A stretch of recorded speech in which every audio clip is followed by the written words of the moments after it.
शरण झाले. बायबल मधील पुस्तक 2 इतिहास अध्याय 20 वचन 1 ते 26. यहोशाफाट राजा त्याच्यावर मोवाबी आणि अमोनी आणि समुद्रापलीकडील अनेक राजांनी एकत्र येऊन 5 राजांनी एकत्र येऊन यहोशाफाटावर आक्रमण करण्याचा मोठा समूह आला होता. आणि हे ऐकून यहोशाफाटाला धाक पडला आणि तो परमेश्वराला शरण गेला आणि परमेश्वराच्या मंदिरासमोर उभा राहून प्रार्थना केली की हे संकट दूर व्हावे म्हणून, कारण त्यांच्याबरोबर लढावयास आम्हाला ताकद नाही. परमेश्वराला सांगितलं, परमेश्वरासमोर यहोशाफाट राजा शरण गेला. त्यावेळी मत्तन्या देवीवर परमेश्वराचा आत्मा उतरला आणि तो म्हणाला, मोठा समुदाय पाहून घाबरू नका, कचरू नका, कारण युद्ध तुमचे नव्हे देवाचे आहे. या लढाईत तुम्हाला लढावे लागणार नाही. सेनाधीश परमेश्वर तुमचे हस्ते धारण करील. ते पाहू द्या, त्यावर चाल करून जा, कारण परमेश्वर तुमच्या बरोबर आहे. लेवी मंडळी परमेश्वराचे स्तवन उच्च स्वराने करत पुढे निघाले. स्तवन करत, आराधना करत लेवी सगळे मंडळींच्या पुढे निघाले आणि स्तोत्र पावित्र्याने मंडित होऊन गात गात देवी पुढे निघाले. स्तोत्र गात असताना यहुदावरचे 5 राजे चाल करून येत होते. त्या काढण्यास परमेश्वरानं दबा करून ठेवलेले जे लोक होते ते एकदम त्यांच्यावर तुटून पडले आणि त्यांचा फडशा उडवला.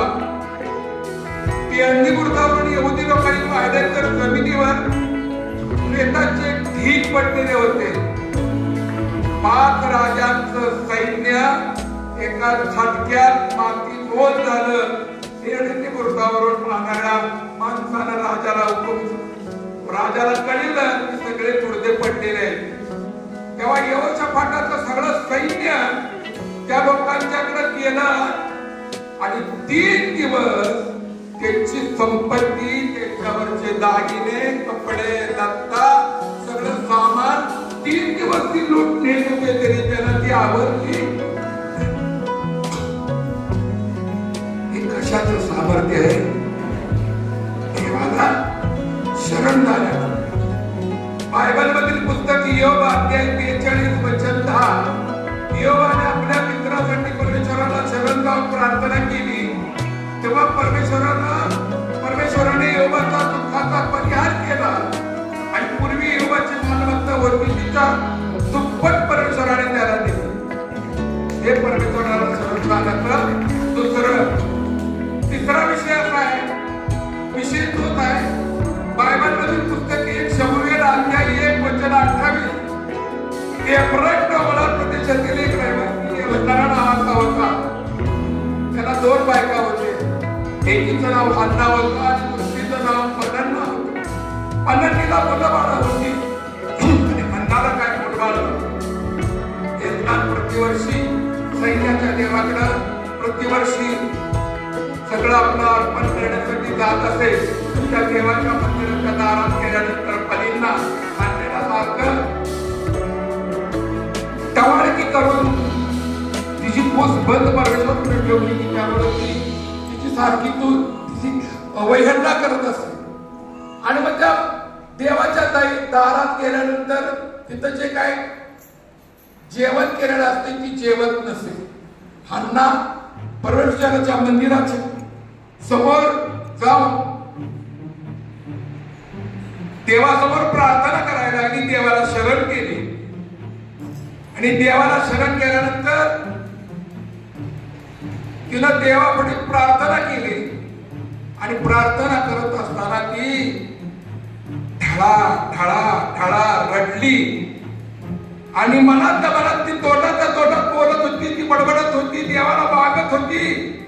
आणि समोर देवाचा याजक एली मंचावर बसून ऐकत होता. एलियाला वाटलं की ही दारूच्या नशेत आहे.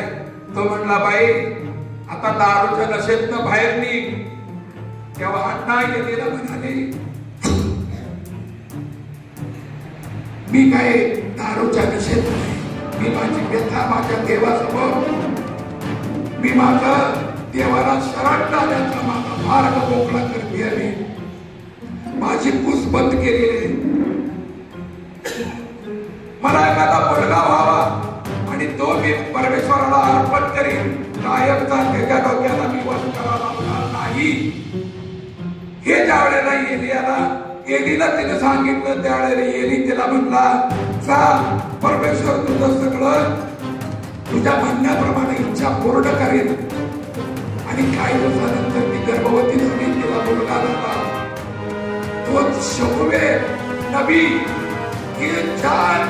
तो नबी लोकांच्याकडे गेल्यानंतर सगळे राजे लोक सुद्धा घराघरात कापायचे. एवढी त्याच्यात ताकद होती, कारण परमेश्वर त्याच्याबरोबर बोलत असे. शमुवेलानं 2 राजे अभिषिक्त केले, एवढं मोठं सामर्थ्य गोश्वाला आहे.